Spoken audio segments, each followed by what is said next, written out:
Pensé en el SIDA, en el fenómeno del SIDA, que fue otra, no sé si la llegaron a declarar pandemia, no sé, pero pues fue claramente una enfermedad y una cosa que nos transformó como sociedad, que tuvo unas consecuencias muy fuertes. Yo llegué a vivir a Nueva York, donde viví 10 años, llegué en el momento del SIDA. Los 5 siguientes años fueron la crisis absoluta del SIDA. Y muchos escritores latinoamericanos, no muchos, pero algunos que puedo pensar, reflexionaron sobre el SIDA. Reinaldo Arenas, por ejemplo, Antes de que anochezca. Es una hermosísima novela muy conmovedora donde él reflexiona no solamente sobre su enfermedad, sino sobre Cuba y esa relación que hay enorme entre el autoritarismo y la debilidad del enfermo.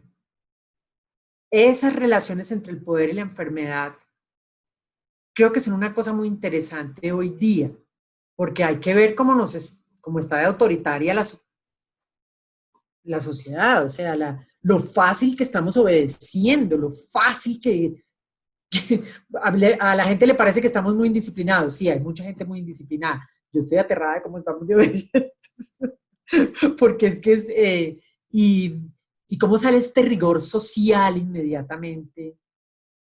O sea, hay miles de gente muriéndose de hambre que está en la calle tratando de conseguir algo para comer y la gente lo regaña porque no llevan tapabocas. Eh, y uno dice, wow, no sale el policía que tenemos dentro, pero así, ¿no? O sea, con una facilidad juzgamos al otro, que es una de las cosas sobre las que reflexionan no solo Reinaldo Arenas, sino también Lemebel, ¿sí? De Latín, de la estigmatización del cuerpo enfermo. Ellos lo llevaron muy a un lugar muy personal, de cómo toda la sociedad criticó el cuerpo que tenía SIDA, como el cuerpo de lo maldito, el cuerpo del pecado, o sea, se enfermaron porque cometían un pecado, porque sí, como cayó toda la fuerza cultural sobre ese cuerpo enfermo y el ostracismo que la sociedad les dio en ese momento fue muy duro, pero ahora lo estamos viendo también. O sea, estamos viendo la gente, a mí me ha dado una enorme tristeza ver que mientras en España salen a las 8 de la noche a aplaudir a los médicos y a las enfermeras, aquí los echamos de los conjuntos y les mandamos mensajes diciéndoles que van a matar a su esposa y a sus hijos. Y esa estigmatización del cuerpo enfermo, en este caso del cuerpo del médico que cuida al enfermo, el solo miedo de que ese cuerpo esté enfermo es una cosa muy fuerte y en Latinoamérica fue la gran reflexión de los escritores, a diferencia de otros países donde reflexionaban sobre una cosa más grande, sobre la estructura de la discriminación, ya más, sí, acá fue una reflexión muy personal, muy dolida, porque fue un abandono de esos personajes, de estas familias que prefirieron verlos morirse solos a aceptar ante la sociedad que tenían un hijo gay, o sí, esa cosa de la sociedad latinoamericana tan fuerte de la doble moral. Primero, o sea, primero dejan a su hijo solo que aceptar una cosa de esas. Pero con el tiempo, lo que tú ves es que el SIDA fue fundamental para un cambio frente a la aceptación de la homosexualidad y de las múltiples sexualidades del cuerpo. Con el tiempo tú ves que eso lo que hizo fue abrir caminos, liberar mentes, empoderar gente, empoderar movimientos. El movimiento gay, sin lugar a dudas, tuvo un empoderamiento gigantesco porque tuvo que pelear de frente. Y si tú te acuerdas, el primer eslogan que sacó fue Silence equal death. El silencio es igual a la muerte, esto hay que nombrarlo. Y por eso los escritores escribieron, y hubo cine, y hubo arte, la gente se puso a decirlo y a confrontarlo. Entonces tampoco sabemos en el largo plazo qué pase con lo que está sucediendo, ¿no? Es muy pronto, pero esa es como una cosa que puedo pensar. Y la otra me la hizo pensar una periodista mexicana de origen indígena que se llama Yasnaya Elena, que escribe en El País y que ha sido como un faro en estos días la he leído y me ha ayudado mucho a entender esto desde un lugar latinoamericano. O sea, o entender no, porque nadie puede pretender que entiende lo que está pasando, o sea, medio vislumbrar. Y ella decía, ella viene de una clara línea indígena, con sus abuelos, todo el tiempo se refiere a sus abuelos, todo el tiempo se refiere a su estirpe eh, oaxaqueña. eh, y ella decía que los indígenas todavía tienen en su memoria cultural el, la pandemia que los extinguió en el momento de la conquista, la viruela, que fue la gran enfermedad que arrasó con los indígenas, que se calcula hoy que 11 millones de indígenas mueren en los 15 primeros años de la llegada de los españoles. Eso para cuando uno piensa que podía ser la población de América, quiere decir que se murieron casi todos, ¿cierto? O sea que fue una mortandad violenta y claro, de eso no existe el relato, pero sí ha reflexionado de alguna manera las crónicas de Indias, todas estas cosas, no con el sentido de reflexionar en primera persona como reflexiona un escritor que se enfrentó al SIDA, pero es algo que está ahí y que no está en el discurso dominante, pero está en el discurso de los indígenas, saber que esta no es la primera vez y que estas cosas tienen que ver con el poder, tienen que ver con la inequidad, porque sabemos quién trajo la enfermedad y sabemos quiénes son los que más se van a morir. Los más viejos, los más pobres, los más afectados.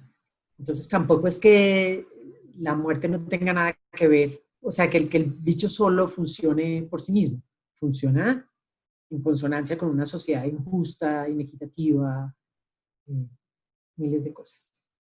Y frente al SIDA, es interesante que tuvo también un efecto para la literatura latinoamericana, que son esas primeras voces de una primera persona muy individual.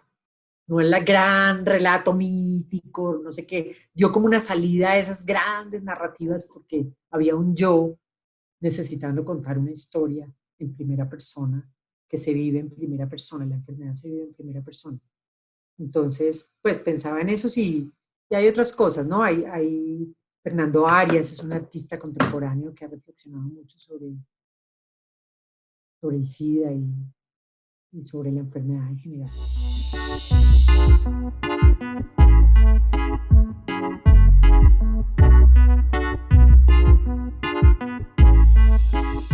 Creo que lo que hay que hacer, como claramente, es ver un poco la historia, ver lo que pasó el 2001 con el atentado a las Torres Gemelas el 2011, las políticas que se implementó Bush en contra de la guerra al terrorismo. Hoy en día muchos estados están hablando de la guerra contra el COVID. Y a partir del miedo de las personas, a partir de la incertidumbre de las personas, empiezan a aparecer políticas públicas que terminan violentando la privacidad, la intimidad de las personas, los datos personales, por la idea del bien común. Y la idea del bien común, ¿cuál sería? Sería la salud de las personas, la proteger, cuidar, que no te enfermes, que no te contamines con otra pandemia o con el mismo COVID. Hay que tomar la experiencia también, porque China ya ha tenido pandemias. ¿Ya? Y cómo a partir de esa pandemia se empezaron a generar cámaras de reconocimiento facial, ciudades con puntajes. Hay un reportaje, por ejemplo, que en Dolce Vele, que pueden ver las ciudades con puntajes, donde la gente que cumple, o sea, que es un buen ciudadano, una buena ciudadana, va juntando puntos y las personas que son malos ciudadanos van restando puntos que son castigadas. Hay una punitividad a partir de las cámaras de reconocimiento facial. Entonces, estás viviendo ante el gran hermano o una idea orwelliana bastante terrible y que se pueden replicar en otros países. Si Europa intenta replicarlo, naturalmente que Latinoamérica lo va a hacer. Si Estados Unidos lo hace, es natural que lo va a hacer Latinoamérica, porque Estados Unidos rige las políticas finalmente de Latinoamérica. Entonces, cuidado con eso, porque eh, lo que puede pasar son acciones políticas muy represivas frente a la ciudadanía y puede pasar que los datos personales actuales que están como siendo protegidos dejen de ser protegidos. Entonces hay que tener ojo con usar estas como cosas que nos entretienen hoy en día y que nos están de alguna otra manera haciendo darle mucha información al Big Data y generar perfiles. Hay un documental en Netflix, aprovechando de recomendar cosas, eh, sobre Cambridge Analytica y cómo Trump gana las elecciones usando perfiles de la sociedad a partir del Big Data, en un momento que no tenían la información que tienen actualmente. En Chile también hay un pequeño Cambridge Analytica que se hizo en las elecciones como pasadas con Piñera. Entonces, ojo, porque todo lo que se viene en términos de política en adelante va a ser a través del conocimiento que entrega el Big Data. Entonces creo que ahí tenemos que tener mucha preocupación. O sea, entender que lo que pasó con las Torres Gemelas en 2001, las replicancias políticas que tuvo, el temor social, en tanto en Europa como en Estados Unidos, y cómo se comportaban esas políticas y qué generaron como para perjudicar finalmente a la sociedad y tener una sociedad de control, y cómo, por ejemplo, el SARS en China generó una sociedad de control aún mayor. Y que la gente de alguna otra manera agradece que se hayan sucedido porque protegen la salud, pero no entiende que por detrás están pasando otras cosas que no son conspiraciones, sino que son cosas que ya están sucediendo y que las podemos ver, como te digo, en Cambridge Analytica. Eso.